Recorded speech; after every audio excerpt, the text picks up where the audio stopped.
नमस्कार दोस्तों। आज हम लोग बात करेंगे कि सिविल सर्विस के प्रीलिम्स में टेस्ट सीरीज का क्या महत्व है, टेस्ट सीरीज की आवश्यकता है भी या नहीं, और यदि टेस्ट सीरीज हम लोग ज्वाइन करते हैं तो उसको किस तरह से क्या क्या फायदे उससे ले सकते हैं, किस किस तरह से हम लोग किन किन बातों का ध्यान रखें, किन किन सावधानियों का ध्यान रखें प्रीलिम्स की टेस्ट सीरीज ज्वाइन करते वक्त। तो इस पर आज हम लोग बात कर लेते हैं, चर्चा कर लेते हैं। सबसे पहले तो हम लोग ये देखेंगे कि टेस्ट सीरीज का उद्देश्य क्या है, क्यों आखिर ज्वाइन करनी होती है, क्या क्या कारण है उसको ज्वाइन करने के, किस लिए हम लोग ज्वाइन करते हैं। तो सबसे पहले दिमाग में एक बात ये रखिए आप लोग कि टेस्ट सीरीज इसलिए नहीं होती कि उससे आप लोग सीधे क्वेश्चन उठा सकते हैं, कि सीधे उससे प्रश्न पत्र में क्वेश्चन आ जाएंगे। ये एकदम दिमाग में रखिए कि वहां से सीधे क्वेश्चन नहीं आ सकते। तो ये दिमाग में बना के मत रखिएगा कि टेस्ट सीरीज ज्वाइन कर लेंगे तो वहां से क्वेश्चन फंस जाएंगे। तो फिर ये है किस लिए, अगर वहां से क्वेश्चन नहीं फंसेंगे किस लिए? तो इसके कुछ कुछ कारण है, जैसे कि हम लोग देखते हैं कि पहली चीज तो ये कि उससे प्रैक्टिस हो जाती है हमारी टेस्ट सीरीज से। प्रैक्टिस किस किस चीज की होती है? प्रैक्टिस पर सबसे पहली चीज होती है स्पीड की, कि हम लोग कितने समय में क्वेश्चन सॉल्व कर पाते हैं, कितने क्वेश्चन सॉल्व कर पाते हैं। पहले राउंड में हम लोग कितने क्वेश्चन करते हैं और पहले राउंड में टाइम कितना लग जाता है, दूसरे राउंड में फिर कितने क्वेश्चन कर पाते हैं और तीसरे राउंड में कितने क्वेश्चन कर पाते हैं। पहले पेपर में तो फिर भी समय का उतना महत्व नहीं है, लेकिन दूसरे पेपर में प्रीलिम्स के समय का महत्व बहुत ज्यादा है, बहुत ज्यादा ध्यान रखना पड़ता है टाइम मैनेजमेंट का। तो इसलिए एक चीज तो प्रैक्टिस हो जाती है स्पीड की हमारी। दूसरा एफिशिएंसी से भी प्रैक्टिस हो जाती है कि कितना हमारा आउटपुट कितना तेज है, कितनी तेजी से हम लोग अपना काम कर पा रहे हैं। तीसरी चीज है जो टेस्ट सीरीज से जो मिलती है, हमें जो फायदा मिलता है वो कॉन्फिडेंस डेवलप होता है। तो एक चीज तो ये होगी प्रैक्टिस की वजह से हमें टेस्ट सीरीज ज्वाइन करनी चाहिए, करते हैं हम लोग। दूसरी चीज होती है अप्रोच, कि पेपर को सॉल्व करने का हमारा अप्रोच क्या है, आखिर पेपर सॉल्व करने का क्या तरीका है, क्या अप्रोच है। जैसे कि हमें कितने क्वेश्चन अटेंड करने हैं, ये भी आप जब टेस्ट सीरीज ज्वाइन करेंगे तो धीरे धीरे समझ में आने लगता है कि हमें कितने क्वेश्चन अटेंड करने चाहिए, ताकि ऐसा ना हो कि माइनस मार्किंग में हमारे मार्क्स ज्यादा कट जाएं, अब बहुत नीचे चले जाएं। तो इस चीज का ध्यान रखना पड़ता है। दूसरा कि ऑप्शन को कैसे छांटना है, कैसे कुछ ऑप्शन को निकाल देना है, 4 में से 2 ऑप्शन निकल जाएंगे, फिर 2 में से हम देखेंगे कैसे कैसे वो अप्रोच हमें विकसित करनी है, वो भी हमें टेस्ट सीरीज से पता चलती है। तो ये दूसरा फायदा ये मिलता है। तो अप्रोच विकसित करते हैं हम। और क्या कारण हो सकता है टेस्ट सीरीज का? और कारण ये है कि बहुत सारी सिली मिस्टेक होती हैं, वो भी हम टेस्ट सीरीज जब ज्वाइन करते हैं, जब प्रैक्टिस करते हैं बार बार, तो वो दूर हो जाती है। जैसे गलत बवल भर देना। बहुत से लोग क्या करते हैं कि क्वेश्चन सॉल्व करने में ज्यादा समय लेते हैं, लेकिन लास्ट में एक साथ बबल भरते हैं। जैसे क्वेश्चन नंबर 15, 16, 17, 18 BCDA इस तरह करके भरते हैं। उसमें समस्या क्या आती है, कई बार आप एक बीच में एक जरा सी मिस्टेक हो जाती है, 3-4 क्वेश्चन आपके गलत भर दिए जाते हैं, आंसर उसके गलत हो जाते हैं।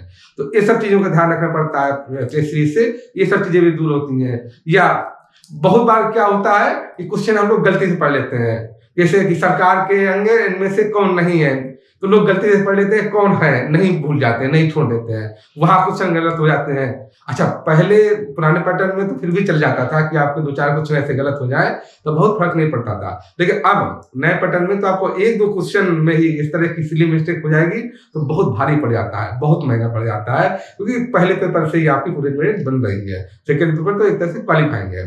तो इस सब चीजों का बहुत ध्यान रखना जरूरी हो जाता है कि इस तरह की सिली मिस्टेक नहीं होनी चाहिए।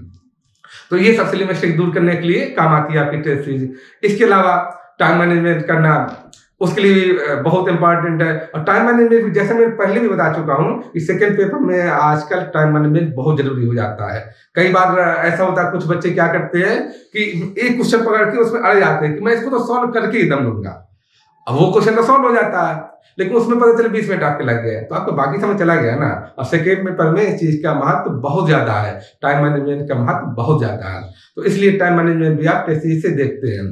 साथ ही टाइम मैनेजमेंट में इस चीज को भी ध्यान देते हैं कि आपने पहले राउंड में कितना टाइम लिया। बहुत सारे लोग क्या करते हैं, जैसे कि पहला राउंड सॉल्व किया उन्होंने, फिर उसके आंसर यानी बबल भर लिए, फिर दूसरा राउंड सॉल्व किया, फिर भर लिए। तो इसका भी ध्यान रखना पड़ता है। ऐसा ना करें कि पहले पूरा पेपर सॉल्व करेंगे हम, उसके बाद ये आंसर भर रहेंगे लास्ट में बैठ के। तो कई बार ऐसा होता है कि उससे आपने पेपर बड़े अच्छे सॉल्व कर लिया, लेकिन आप आंसर अच्छे से फिल नहीं कर पाए, हर बड़ी में फिल कर पाए, उसमें 2-4 क्वेश्चन में अगर मिस्टेक हो गई ना तो बड़ा घाटा उठाना पड़ जा सकता है, बड़ा दुखदाई हो जाता है ये। तो अब हमें ये देखना है कि अब इसको कुछ जो टेस्ट सीरीज ज्वाइन करने के बाद करना क्या है, कैसे हम इससे ज्यादा फायदा उठाएं टेस्ट सीरीज ज्वाइन करने के बाद। तो हमें करना ये है कि सिर्फ एक संस्थान या एक जगह कुछ टेस्ट सीरीज में ज्वाइन करिए, 2-3 जगह टेस्ट सीरीज आप देख लें, उसको पढ़ लें, गो थ्रू हो जाए। उससे फायदा क्या मिलेगा, जब अलग अलग जगह की आप टेस्ट सीरीज देखेंगे 2-3 जगह की, एक तो डाइवर्सिटी बढ़ जाएगी आपकी क्वेश्चन की। तो होता क्या कि किसी संस्थान में किसी कोचिंग की जो टेस्ट सीरीज है उसमें पर्टिकुलर मान लीजिए सब्जेक्ट के ज्यादा अच्छे क्वेश्चन है, ज्योग्राफी क्वेश्चन बहुत ज्यादा है और ज्यादा अच्छे हैं, तो आप दूसरे जब टेस्ट सीरीज देखेंगे तो पता चलेगा उसमें पॉलिटी के ज्यादा बेहतर क्वेश्चन है। तो इस तरह से ये फायदा ही मिलता है, डाइवर्सिटी बढ़ जाती है और रेंज बढ़ जाती है। तो इसलिए 2-3 आप टेस्ट सीरीज लगाए हैं। और ये जरूर नहीं कि आप ज्वाइन करें सारी टेस्ट सीरीज, आजकल तो ऑनलाइन दुनिया भर की टेस्ट सीरीज आपके लिए अवेलेबल है, तो आप उनसे ही पढ़ सकते हैं। कोई जरूर नहीं कि आप किसी जगह जाके ज्वाइन करें या उसके लिए पेड टेस्ट सीरीज लें। आप बहुत सारी आपकी फ्री में टेस्ट सीरीज ऑनलाइन अवेलेबल है, आप उसका भी इस्तेमाल कर सकते हैं, ये आपकी इच्छा। दूसरी चीज जो बहुत ज्यादा जरूरी है वो ये कि क्वेश्चन जब आप सॉल्व करते हैं, अक्सर ये समस्या सामने आती है कि टेस्ट सीरीज करने के बाद लोग खाली क्वेश्चन चेक करने में लगे रहते हैं कि मेरे कितने सही हुए हैं। जितना इंपॉर्टेंट आपके लिए टेस्ट सीरीज क्वेश्चन है, उतना ही इंपॉर्टेंट आपके लिए टेस्ट सीरीज के सॉल्यूशन भी है। क्योंकि बहुत बार ऐसा होता है, आप देखेंगे जब उनके आप सॉल्यूशन पढ़ रहे हैं तो सॉल्यूशन में जो ऑप्शन दिए गए हैं, ऑप्शन का जो डिस्क्रिप्शन है, व्याख्या है, उससे क्वेश्चन आपको एग्जाम में मिल जाएंगे।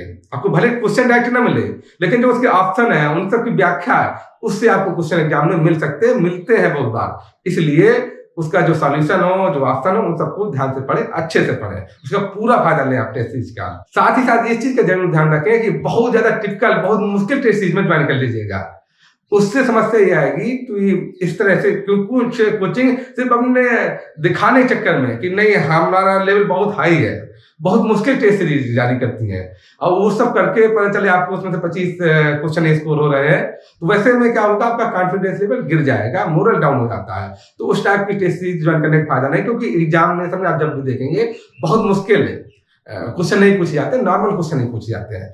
तो इसलिए इस चीज का ध्यान रखें, बहुत टिपिकल टाइप की टेस्ट सीरीज मत ज्वाइन करें। और सबसे ज्यादा जरूरी चीज जो आखिरी चीज मैं बताना चाहता हूं कि एग्जाम में क्या है, सारा गेम क्या है, कॉन्फिडेंस का है। और इस टेस्ट सीरीज का भी मुख्य उद्देश्य यही है हम लोगों का कि कैसे भी करके इस भय को खत्म किया जाए। यही टेस्ट सीरीज ज्वाइन करने का मुख्य उद्देश्य है कि एग्जामिनेशन का ना जो भय है, एग्जामिनेशन से ज्यादा खतरनाक जो एग्जामिनेशन का भय होता है, तो इस एग्जामिनेशन के भय को दूर कर दिया जाए, यही टेस्ट सीरीज का मुख्य उद्देश्य है, यही मेन एम है टेस्ट सीरीज का। तो आज के दिन हम इस बात को यहीं खत्म करते हैं, और अगले वीडियो में हम लोग नए टिप्स लेकर आप लोगों के सामने हाजिर होंगे। तब तक के लिए नमस्कार।